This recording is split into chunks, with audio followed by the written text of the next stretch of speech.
بسم الله الرحمن الرحيم.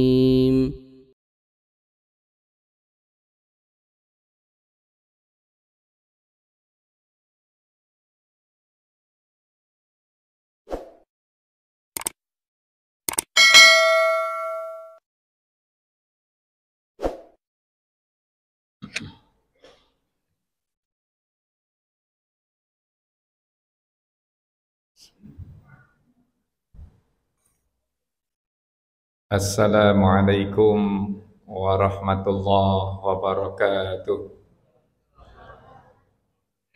Alhamdulillah alladzi arsala rasulahu bil huda wa dinil haqq liyudhhirahu 'ala ad-dini kulli wa kafa billahi syahida.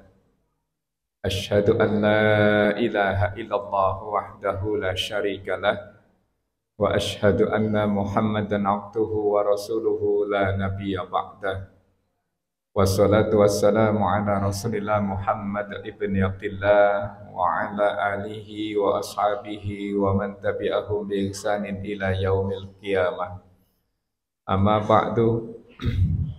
Bapak Ibu, saudara-saudara jamaah salat Isya wa tarawih yang dimuliakan oleh Allah. Kiranya mudah-mudahan kita tidak bosan, tidak jenuh, tidak lelah, tidak capek mengucapkan rasa syukur kita kehadirat Allah Subhanahu wa taala terkait dengan segala nikmat dan fasilitas hidup yang Allah berikan kepada kita sampai detik ini. Terutama nikmat sehat, nikmat lapang, yang dengan nikmat sehat dan lapang itu kita dapat menunaikan ibadah Shiyamul Ramadan dari terbit fajar sampai terbenam matahari. Dengan nikmat sehat dan nikmat lapang pula kita dapat menunaikan ibadah Qiyamul Ramadan di malam hari ini sampai detik ini. Mudah-mudahan seluruh rangkaian amaliyah ibadah Ramadan kita, baik siam maupun qiyam kita dari awal sampai detik ini dan mudah-mudahan sampai pungkasan akhir nanti, mudah-mudahan senantiasa dicatat dan diterima oleh Allah Subhanahu wa taala. Bapak Ibu, saudara-saudara yang dimuliakan oleh Allah, Ramadan ini sebentar lagi akan usai. Pagelaran yang agung nan suci ini akan ditutup. Akan ditutup. Pasti di antara kita ini ada yang menyiratkan gembira, ada yang menyiratkan duka. Gembira sehingga kita melaksanakan apa yang disebut dengan Hari Raya Idul Fitri. Duka karena kita kemudian ditinggalkan Ramadan, bulan yang penuh hikmah, penuh makna, yang semua nilai ibadah sunnah kita itu berpahala setara ibadah wajib. Apalagi kemudian duka bagi mereka yang kemudian menyia-nyiakan puasa Ramadan pada tahun ini. Nah, oleh karena itu Bapak Ibu, saudara-saudara yang dimuliakan oleh Allah, sehingga kemudian ketika pagelaran ini ditutup, maka bayangan tentang 11 bulan yang akan datang itu akan membuka cakrawala baru kita. Sebab Sayyidina Ali karamallahu wajhaha mengingatkan irtahalatid dunya mudbiratan wartahalatil akhirata muqbilatan. Dunia ini akan meninggalkan kita dan akhirat itu akan datang menjemput kita, memeluk kita, merangkul kita masing-masing. Dunia sudah lewat. Maka akhirat esok itu akan datang menjemput, menyongsong, merangkul, memeluk kita masing-masing. Suka atau tidak akan dipeluk oleh masa depan esok. Nah, sehingga Bapak Ibu, saudara-saudara yang dimuliakan oleh Allah, puasa yang kita jalani ini kemudian adalah satu momen penting di dalam kita membentuk pribadi-pribadi yang tangguh di dalam menghadapi 11 bulan yang akan datang. 11 bulan yang akan datang. Itu enggak remeh.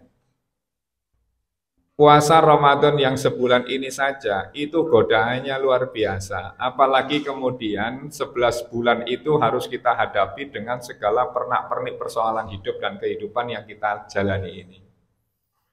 Nah, oleh karena itu, puasa Ramadan yang kita jalani ini paling tidak harus membentuk diri kita ini menjadi pribadi yang tangguh dalam 3 hal. Tangguh dalam 3 hal. Yang pertama adalah tangguh di dalam menghadapi ujian kesulitan hidup. Ujian menghadapi kesulitan hidup. Artinya, hidup ini kemudian tidak bisa dijalani dengan semau gue, seenak karepe dhewe, menikmati hidup masa kecil, masa anak-anak atau masa muda kaya raya, masa muda dimanja-manja, tua kaya raya, kemudian mati masuk surga. Tidak bisa seperti itu. Sehingga kemudian harapannya tangguh di dalam menghadapi ujian kesulitan hidup itu menjadi penting. Karena apa? 11 bulan yang akan datang itu persoalan hidup tidak akan semakin kecil, tidak akan semakin ringan, justru semakin besar dan semakin berat. Sehingga dalam konteks kekinian kita kemudian, kalau tidak sanggup menghadapi derasnya persaingan hidup yang akan datang itu, maka risikonya ada satu di antara dua, terus hidup atau kemudian mati. Mati dengan beragam cara. Maka sebagaimana tradisi orang-orang Jepang, Asia Timur yang lain itu, kalau nggak sanggup menghadapi hidup, ya tentu mengambil jalan pintas suicide atau bunuh diri itu. Itu pilihan hidup. Nah, kalau kemudian itu yang terjadi, maka kita akan mengalami lost generation. Kehilangan generasi, lebih-lebih generasi yang tangguh. Itu yang pertama. Apalagi kemudian gaya hidup orang tua kita sekarang ini, orang tua kekinian, itu cenderung mengambil pola hidup yang bersifat permisif, serba longgar. Yang moderasi saja itu kadang-kadang jebol, apalagi yang permisif serba longgar. Serba longgar. Kasus yang terjadi akhir-akhir ini kan diawali dengan persoalan hidup yang itu anak-anak tidak sanggup menghadapi tantangan hidup. Sehingga apa yang terjadi? Glamoritas hidup itu lu bisa gue beli. Emang lu siapa? Orang tua kaya, lu bisa gue beli. Itu gaya-gaya orang sekarang. Sehingga kemudian ada Mahfudat mengatakan laisal fata mayyaqulu kana abi. Innal fata mayyaquluha anada. Pemuda yang tangguh itu bukan yang kemudian hanya bisa mengatakan, oh itu bapakku.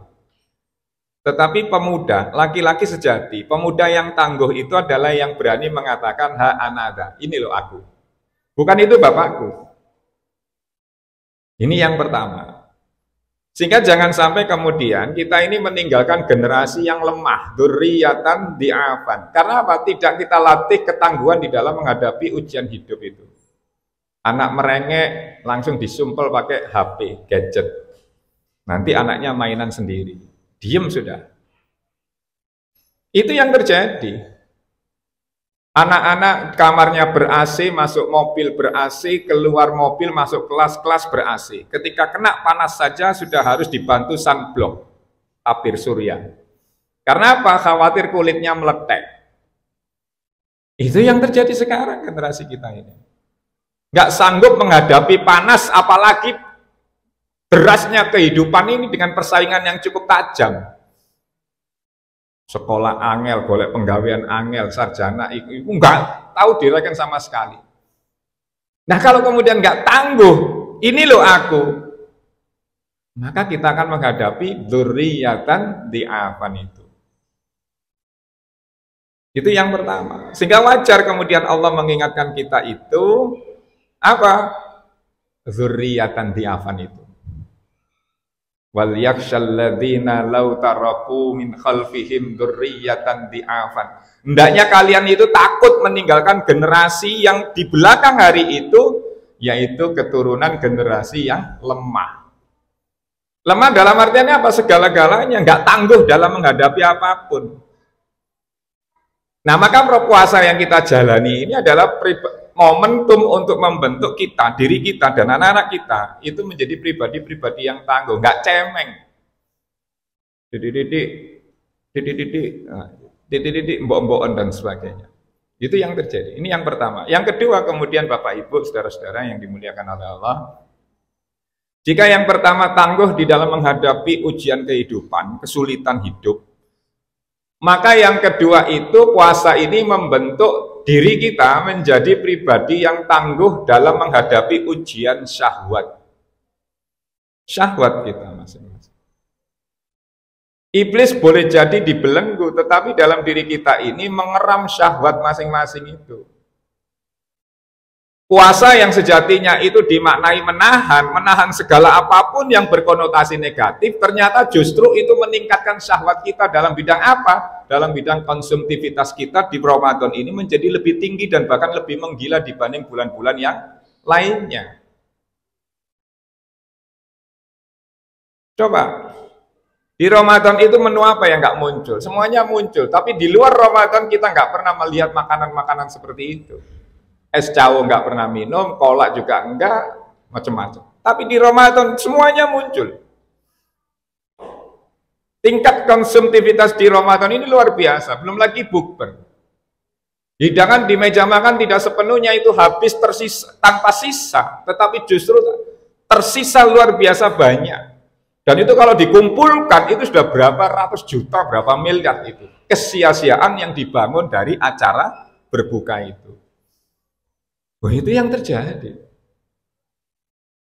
Belum lagi kemudian dalam tayangan-tayangan gadget gawe anak-anak kita, mungkin kita juga sendiri mengalami. Berapa banyak kemudian anak-anak kita menonton tayangan-tayangan misalkan di YouTube dan sebagainya, tiba-tiba kemudian lewat nongol iklan yang itu kemudian meluncur saja begitu deh. Nah, kalau kemudian anak-anak kita ini curiosity-nya, rasa ingin tahunya tinggi, maka itu akan berselancar di dunia seperti itu. Kalau kita tanpa kontrol, anak-anak kemudian akan larut dalam dunia syahwat mereka masing-masing tanpa pernah kita kontrol secara lebih mendalam. Sehingga jarang pernah kita katakan tidak pada konten-konten yang negatif. Tidak pernah kita. Anak kita lebih canggih daripada kita sendiri yang baru mengenal gadget itu beberapa bulan, beberapa tahun terakhir ini. Tapi anak kita, ini luar biasa. Konten-konten negatif, porno, dan sebagainya, luar biasa. Apakah itu dibungkus dalam bentuk anime dan sebagainya. Ini yang perlu kita sadari. Dan itu bisa menjadi bahaya laten. Tanpa kita sadari bisa menjadi bahaya laten. Sehingga apa kemudian? Kalau ini kita biarkan anak-anak kita ini nggak tangguh di dalam menghadapi ujian syahwat. Peristiwa yang terjadi yang akhir-akhir ini pun juga berlaku seperti itu. Karena apa? Ketidakmampuan menghadapi ujian syahwat itu. Popularitas, harta, pangkat, kedudukan, jabatan, dan sebagainya. Yang pada dasarnya itu menjadi wasilah untuk ngabekti kepada Allah Subhanahu wa Ta'ala, tetapi dipakai sebagai wasilah untuk berperilaku adikang, adigum, dan adigunung. Itu yang terjadi sekarang ini. Sehingga puasa Ramadan kalau itu yang kita maknai, ya berarti puasa yang kita jalani ini penuh kesia-siaan. Kam min shaimin laisa lahu min siyamihi ilal ju' wal ats. Berapa banyak uang sing ngelakoni poso tapi ora oleh opo-opo kecuali mung lapar ambek dagane tok. Itu yang terjadi. Karena apa? Tidak mampu menghadapi ujian syahwat itu masing-masing. Nah, sehingga puasa yang kita jalani yang dimaknai secara bahasa itu adalah menahan, ya berarti harus mampu menahan syahwat kita masing-masing itu. Supaya apa? Tangguh menghadapi syahwat, ujian syahwat di 11 bulan yang akan datang. Karena apa? Tayangan itu nggak pernah kita bisa sortir, Bapak Ibu. Keadaban di dalam literasi digital kita, Indonesia ini sangat rendah. Bahkan mungkin tidak bisa kemudian mempunyai daftar adab keadaban dalam literasi digital. Nggak pernah terpikir sama sekali. Sehingga yang terjadi apa kemudian? Ucapan luar biasa kasar. Dan itu ironisnya berbayar. Hanya untuk menonton sebuah tayangan stand up komedi itu berbayar 300.000 untuk kelas yang agak jauh dari panggung utama. Kalau dekat dengan panggung utama berbayar 1,5 juta. Bayangkan berapa orang itu 1,5 juta, berapa orang sekali 1 juta rupiah, berapa orang itu yang ada di kelas tribun 300.000. itu berbayar. Hanya apa? Mendengarkan celotehan, dan ironisnya kemudian celotehan itu ditujukan kepada kita, dan kita yang membayar itu dikatain dengan kata-kata umpatan yang kasar, keras dan sebagainya. Yang ini seperti itu. Jangan heran, jangan kaget anak-anak panjenengan itu kemudian jenengan akan kaget. Loh, ayah mama itu nggak pernah mengajari dengan kata-kata seperti itu. Kamu pulaan kata itu dari mana? Dari mana? Ya dari YouTube itu. Kata-kata binatang, anjing, aduh ya Allah, alhamdulillah. Itu Pak, dan ironisnya orang yang ditunjuk dengan kata-kata anjing itu tadi tertawa Pak. Artinya apa kemudian? Masyarakat kita ini sakit, complicated Pak. Luar biasa, sudah bayar dikatain anjing, guyu bisa, loh coba bayangkan. Apa nggak sakit tuh orang gitu? Secara spiritualitas apalagi emosi. Wah, orang kita ini sakitnya luar biasa, Pak. Mulai dari elit atas sampai ke bawah. Wes bayar, duilokno, kowe kene guyu bisa. Tetangga yang lain, penonton yang lain guyu Pak cekikan. Apa nggak sakit berjamaah itu? Nah, ini artinya apa? Ujian syahwat itu kita nggak sanggup menghadapi. Kalau itu yang kita lakukan, nah berarti puasa Ramadan ini tidak punya dampak, impact secara spiritualitas ke dalam kehidupan rohani kita masing-masing. Artinya apa? Sehat secara jasmani, tetapi secara rohani kita belum sehat. Itu yang kedua. Yang ketiga adalah puasa yang kita jalani ini harus tangguh membentuk diri kita ini menjadi pribadi yang tangguh di dalam menghadapi ujian marah. Menghadapi ujian marah. Artinya apa marah? Kita dituntut dalam puasa ini mampu mengelola emosi jiwa kita masing-masing ini loh. Menjadi pribadi yang tidak marah sampai ajal datang menjemput kita. Hitung berapa wis Ramadan tahun ini 1444 Hijriah sampai ajal datang menjemput, kita menjadi orang pemarah berapa kali kita marah. Wis dihitung dewe-dewe. Kalau Ramadan 1444 Hijriah ini kita membuat resolusi hidup untuk tidak menjadi orang marah sampai ajal datang menjemput, luar biasa. Karena apa? La taqdab walakal jannah. Jangan marah, maka kamu akan mendapatkan surga. Karena apa? Jaminan Allah Subhanahu wa taala wal kadhiminal ghaidh. Orang yang mampu mengendalikan emosi jiwanya masing-masing. Sak mangkel-mangkeli kita itu mampu mengerem, mengelola emosi jiwa kita ini sampai sedemikian rupa. Emotional quotient, kecerdasan emosi kita harus kita latih menjadi kecerdasan yang paling tinggi tingkatannya. Sehingga tidak menjadi pribadi-pribadi yang mudah untuk mengeluarkan umpatan, caci maki, kata-kata yang kasar dan kotor. Itu Pak. Nah puasa itu mampu harusnya membentuk pribadi seperti itu. Bukan kemudian pribadi yang suka marah, suka mengumpat, sumpah serapah, dan sebagainya. Ujaran kebencian di mana-mana. Medsos kita ini loh Pak, apalagi di dunia Twitter. Naudzubillahi min dzalik Twitter. Belum lagi yang nomor 2 kemudian Instagram dan Facebook. Itu nomor 3. Umpatan, caci maki, sumpah serapah, curhatan yang begitu luar biasa. Bukan lagi kepada Allah curhatannya, tetapi dunianya curhat itu adalah di Facebook, di Instagram. Maka segala sesuatunya itu mesti dalam tingkatan apa? Subscribe, share, like, and comment. Itu yang terjadi Pak. Nah oleh karena itu Bapak Ibu saudara-saudara yang dimuliakan oleh Allah, Ramadan itu dengan puasa yang kita lakukan di dalamnya sejatinya adalah satu momentum, satu media dari Allah Subhanahu wa taala untuk kita mampu mengolah diri kita ini menjadi pribadi yang tangguh dalam 3 sisi itu. Yaitu tangguh menghadapi ujian kesulitan hidup, kemudian tangguh di dalam menghadapi ujian syahwat, dan yang ketiga adalah tangguh di dalam menghadapi ujian marah. Kalau itu mampu kita miliki, kita raih di Ramadan di 1444 Hijriah ini, maka insya Allah puasa Ramadan di 1444 Hijriah ini menjadi Ramadan yang terbaik, Ramadan yang terindah, dan yang terakhir mudah-mudahan yang bisa kita persembahkan ke hadirat Allah Subhanahu wa taala, karena Allah dalam hadis qudsi menyatakan wasumuli wa ana ajzibi. Puasamu itu adalah untukku dan aku sendiri yang akan mengganjarnya. Kalau semuanya itu kita niatkan lillah kepada Allah Subhanahu wa taala, Mudah-mudahan di sisa umur kehidupan kita masing-masing selalu Allah mengqadarkan kita dalam keadaan husnul khatimah, dan seluruh ibadah puasa kita baik siam maupun qiyam kita mudah-mudahan juga dicatat dan diterima oleh Allah Subhanahu wa taala. Demikian yang bisa saya sampaikan. Nasrun minallah wa fathun qarib. Wassalamualaikum warahmatullahi wabarakatuh.